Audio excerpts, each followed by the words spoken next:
Je suis super contente de vous voir. En plus, vous avez bravé la tentation d'aller boire un apéro en terrasse pour venir voir 2 mini-films, donc c'est cool. Attends, il y a le barman qui veut me voir, non? C'est bon, je crois que j'ai un ticket avec le barman. Je suis vraiment hyper heureuse de vous présenter ces 2 courts-métrages. Pour moi, c'est une vraie première. J'ai l'habitude plutôt d'être au théâtre et donc c'est la première fois que je réalise et que je montre les films. Voilà. Bien sûr, j'ai pas fait ces films toute seule. J'ai une belle brochette de mecs avec moi. Je vais vous présenter 2 films en fait. Le premier qui s'appelle Pépin, qui dure 3 minutes. Et le deuxième qui s'appelle Bataille intime, qui dure 8 minutes. Je dis le timing comme ça, juste vous savez quand est-ce que vous pourrez aller fumer une clope. Voilà. Je sais pas si je vais réussir à dire tout ce que je voulais dire. Ah oui, je vais remercier l'équipe, bien sûr. Donc le premier, Pépin, qui a été fait il y a 2 ans maintenant, avec Cyril Zierkoz, qui a co-réalisé avec moi, et Julien Perrin, qui n'est pas là ce soir.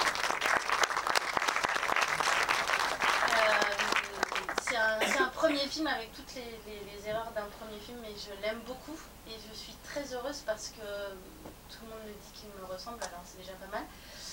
Et surtout, je suis super heureuse parce que j'ai immortalisé ma vraie bande d'amis dans ce film. Donc ça, c'est plutôt un bonheur. Comme ça, on regardera ça quand on sera mis à la maison de retraite, entre 2 courses de déambulateurs. Voilà. Et le deuxième film, Bataille intime, qui est en fait un film que j'ai écrit d'après un texte de Roland Topor, qui est un auteur de théâtre, pour ceux qui ne savent pas. C'est un monologue. Moi, j'ai écrit avec un autre personnage, j'ai écrit un peu une autre histoire, mais j'ai gardé le texte intact.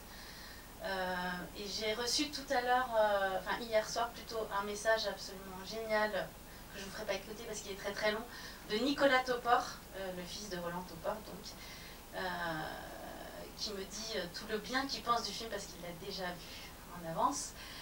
Et qu'il est vraiment très meurtri de ne pas venir ce soir parce qu'en fait demain il a la première de son spectacle à lui, son spectacle musical, donc il m'a dit qu'il était dans le même état que moi et qu'il ne pouvait pas venir ce soir, mais qu'il adore ce film et tout ça, et en fait aujourd'hui c'est l'anniversaire de la mort de son père et je ne le savais pas, donc il a dit merci de ressusciter un peu mon papa.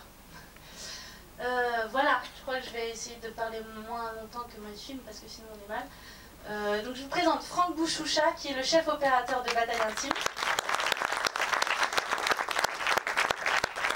Marc Bininger, grâce à qui on a fait Bataille intime. Marc est mon ami depuis 10 ans maintenant, qui est photographe, enfin, qui a plein de casquettes, et grâce à qui on a pu tourner le film dans le parc de la Fondation des Arts Graphiques et Plastiques.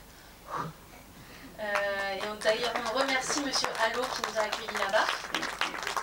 Et donc Cyril Zierkoz, que je vous ai déjà présenté, qui est un comédien de talent et un très bon directeur d'acteurs.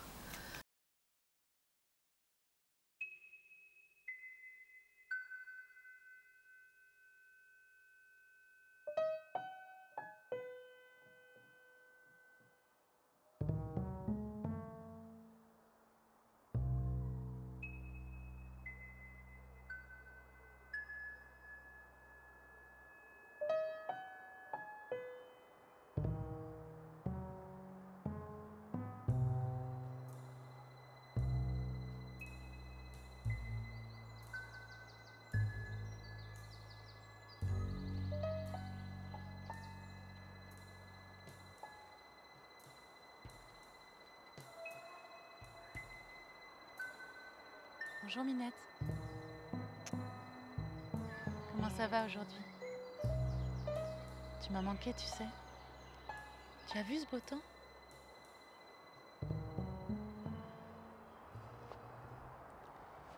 Je préfère te le dire à toi plutôt qu'à la police. Après, je serai soulagée.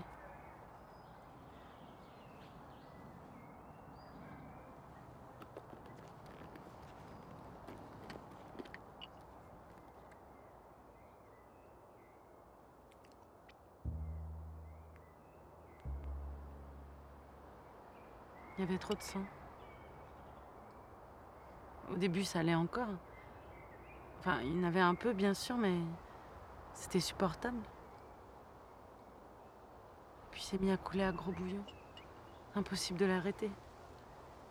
Ça giclait de partout, ça se répandait sur les murs, sur les vitres, sur mes affaires.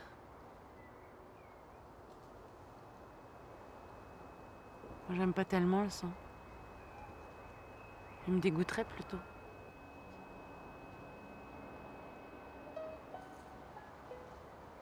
J'avais donné le premier coup dans la gorge. C'était pas mortel. La carotide était intacte. J'ai donné un deuxième coup et la lame est rentrée dans l'œil. Je l'ai entendu grincer contre l'os. Il s'est mis à hurler pour que tout le monde vienne. Je l'ai supplié de se taire. Je voulais même l'essuyer, le soigner.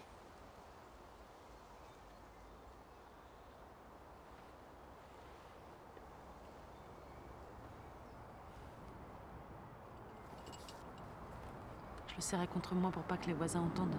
Cette histoire ne regardait que nous, après tout. Mais il se débattait. Il envoyait des coups de poing au petit bonheur. Fallait bien que je fasse quelque chose. Je pouvais pas le laisser comme ça. Alors j'ai continué à frapper. Dans les bras, dans la tête, dans le ventre. Il a fini par se calmer. Il bougeait plus du tout.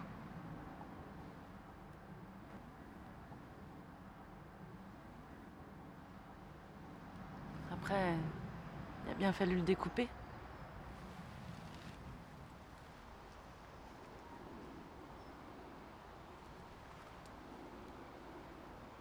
Mais je suis pas douée pour ce genre de truc.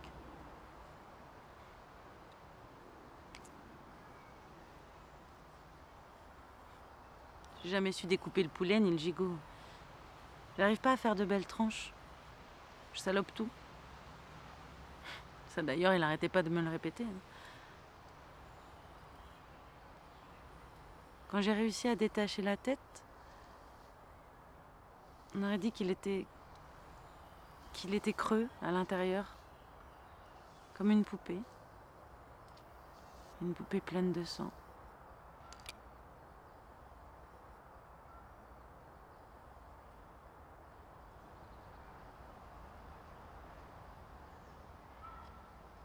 Après, j'ai épongé pour pas que ça coule chez les voisins.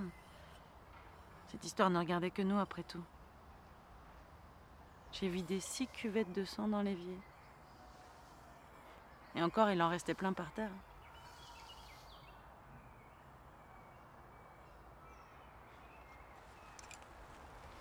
Je sais que ça peut paraître affreux.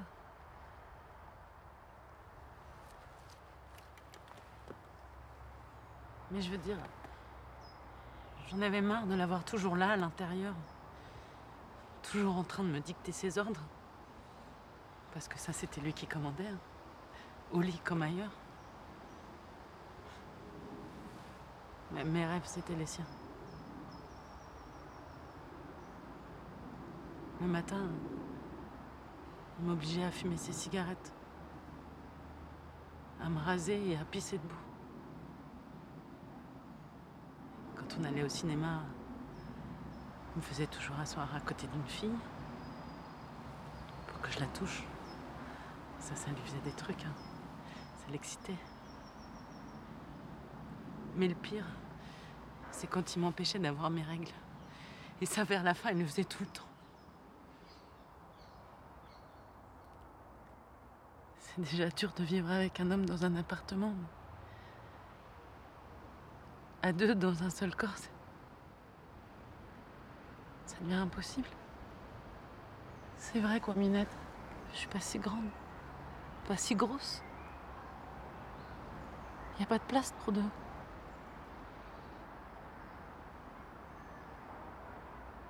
On est toujours fourrés l'un dans l'autre. On se rentre dedans. La vie devient impossible.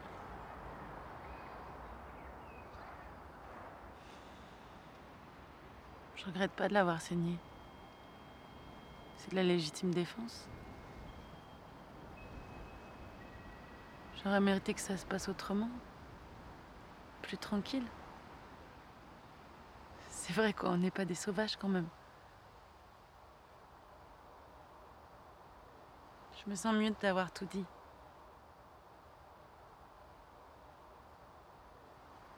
Puis tant pis si on me gronde. Maintenant, je vais pouvoir reprendre une vie normale. Peut-être même que je rencontrerai un homme. Mais cette fois, je ferai attention.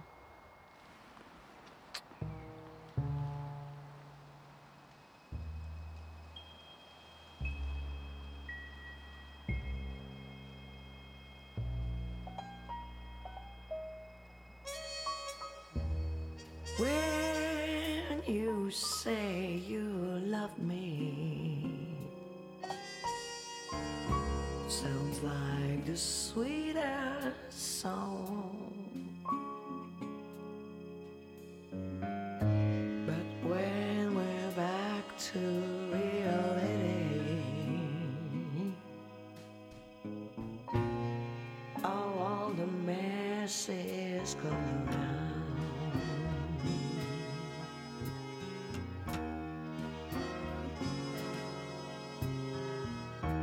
When you say you leave me,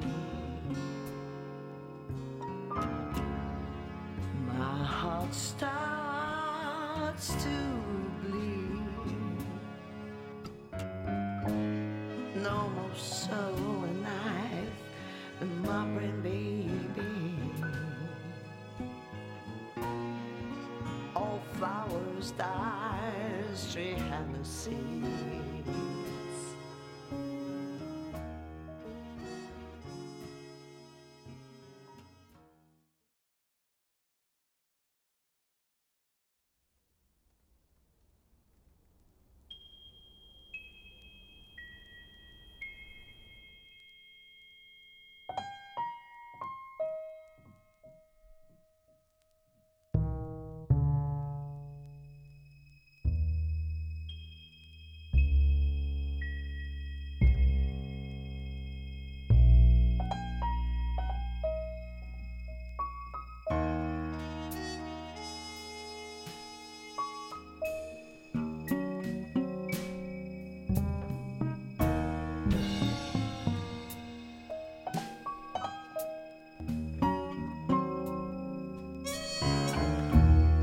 When you say you love me,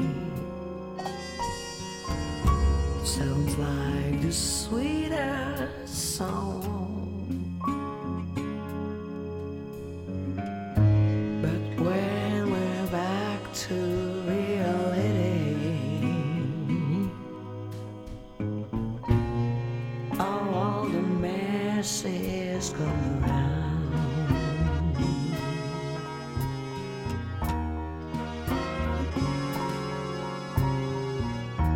When you say you leave me, my heart starts to bleed. No more soul and knife in my brain, baby. All flowers die, straight have no seeds.